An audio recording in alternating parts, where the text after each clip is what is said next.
तिलक वर्मा का धुआंधार बैटिंग रे मुंबई इंडियंस विजय। लगातार 5टी परास्त हो सारा पंजाब। पंजाब प्लेऑफ खेलिया रास्ता को अटकाईदेला एमआई। पंजाब विपक्ष में एमआई 6टी विकेट विजय है। पॉइंट टेबुल 8 पॉइंट नवम रहा। पंजाब एवं भी प्लेऑफ खेलिया लड़ाई जारी रखी। पंजाब को प्लेऑफ खेलिया हेले बाकी थिबा 2टी मैच रु 2टी को विजय होगा पड़ो।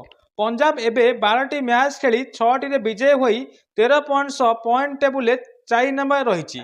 आईपीएल 58तम मैच पंजाब एवं मुंबई मध्य खेला जो मैच को पंजाब हारी जाइए मुंबई विजयी होती।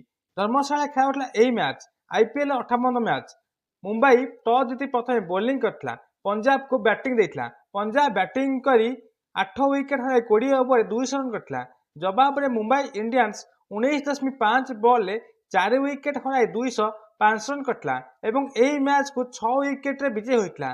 पंजाब प्रथम बैटिंग करी प्रियांश आर्या 22, प्रभास सिमरन सिंह 57, कुपन कुंडली 21, श्रेयस आयर 4, Shashank Singh 2, Xavier बैटलेट 18 run सहायतार 20 over 8 wicket हराई पंजाब 200 रन करथिला। जवाब में एमआई बा मुंबई इंडियंस बैटिंग करथिला।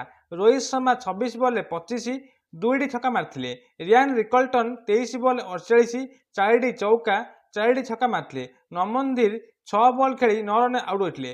तिलक वर्मा जी कि नॉट आउट रही और मैच को शेष करते से 33 बॉल खेली 75 रन करते। 6टी चौका 6टी छक्का मारथिले। ताक साथी Rutherford 21 ball 20, Will Jacks 10 ball 25 run कर नॉट आउट रही। यही मैच को मुंबई इंडियंस 19.5 बॉल 4 विकेट हराई 205 रन कर विजय होता। जो मैच रे कि नमनदीर मात्र 9 रन आउट होते किंतु Tilak Varma 33 ball 75 run not out पाली खेली। धुआंधार 6टी चौका 6टी छक्का मारथिले। से मध्य प्लेयर ऑफ द मैच पुरस्कृत होइचंती। किंतु यही मैच पर मुंबई तो प्लेऑफ खेल पारे नहीं किंतु पंजाब को प्लेऑफ खेलने रास्ता बंद करदेला मुंबई इंडियंस। पंजाब बाकी अच्छे आ 2टी मैच 2टी मैच विजय होइले प्लेऑफ खेलिबो। 2टी गोटे मैच परास्त हेले पंजाब प्लेऑफ खेल आशा धूलिसात हेबो। काहेकि ना एबे 4 नंबर पोजिशन पाई 3टी दल मध्य लड़ाई चलती। पंजाब राजस्थान चेन्नई। राजस्थान मध्य 12 पॉइंट पंचम अच्छी। चेन्नई सुपर किंग मध्य 12 पॉइंट पंचम अच्छी। राजस्थान को 3टी विजय हेले प्लेऑफ खेलिबो।